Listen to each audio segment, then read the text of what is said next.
नमस्कार एवरीवन। आज का टॉपिक होगा transformers and rectifiers India limited. सबसे पहले बात करेंगे कंपनी की रेवेन्यू गाइडेंस के बारे में। तो कंपनी 2600 करोड़ का रेवेन्यू एस्टिमेट कर रही है इस फाइनेंशियल ईयर में, जो कि साल दर साल 25% की ग्रोथ होगी। और इसके लिए एबिटा मार्जिन जो कंपनी ने बताया है वो लगभग 16% के आसपास रह सकते हैं। कंपनी कोशिश कर रही है कि उनका रेवेन्यू फाइनेंशियल ईयर 28 या 29 तक बढ़ के 8,000 करोड़ का होना चाहिए, जिस हिसाब से उनका रोड मैप है। Financial year, we remain confident of delivering at least 25% revenue growth over FY25. We are targeting revenues approximately 2,600 crores, along with EBITDA margin of around 16%. I have been guiding about the $1 billion or 8,000 crore rupees revenue for FY28-29. इसके बाद company का जो order book है वो third quarter and तक लगभग 5500 करोड़ का है, और इस फाइनेंशियल ईयर के एंड तक वो एक्सपेक्ट कर रहे हैं कि उनको और ऑर्डर्स मिलेंगे, जो टोटल ऑर्डर बुक है वो 8,000 करोड़ तक पहुंच जाएगी। As we see that today we are at around 5,500 crore rupees under executed order book, and by close of this year we will be having around 8,000 crore rupees of order book. Company की capacity के बारे में बात करें तो ये capacity MVA यानी megawatt ampere में है।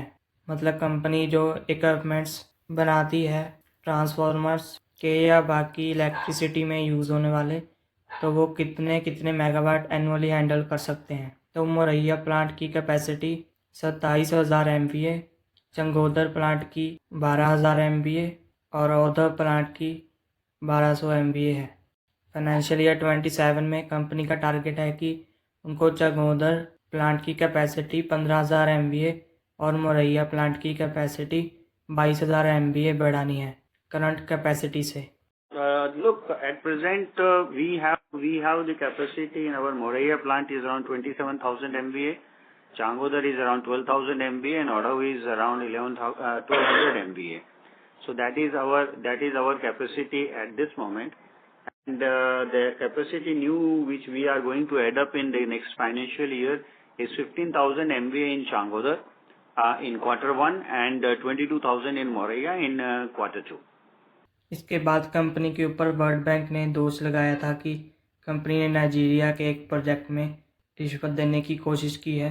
तो पहले वर्ल्ड बैंक उनके एग्रीमेंट्स में से कंपनी को बैन करने वाला था, लेकिन फिर उन्होंने कंपनी को थोड़ा टाइम दिया सब सेटल करने के लिए और सब कुछ एक्सप्लेन करने के लिए। तो कंपनी एक्सपेक्ट कर रही है कि अगले 2-3 हफ्तों में ये जो भी मैटर था वो सेटल हो जाएगा। I would like to tell you that there is no debarment from the World Bank as of now on us. Second point is that World Bank has given us the timeline to reply to your queries by 12th of January. We are filing our reply in this particular week. Probably today only we are filing the reply, and we hope that in next 2 to 3 weeks time this will be settled.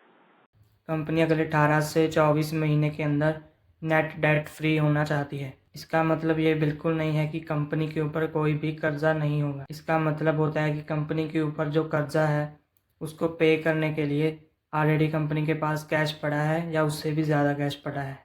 18 to 24 months is the timeline which we wanted to become net debt free, and we are working on that on that. And first and foremost emphasis on that is through the internal resources. मिलते हैं अगली video में। धन्यवाद।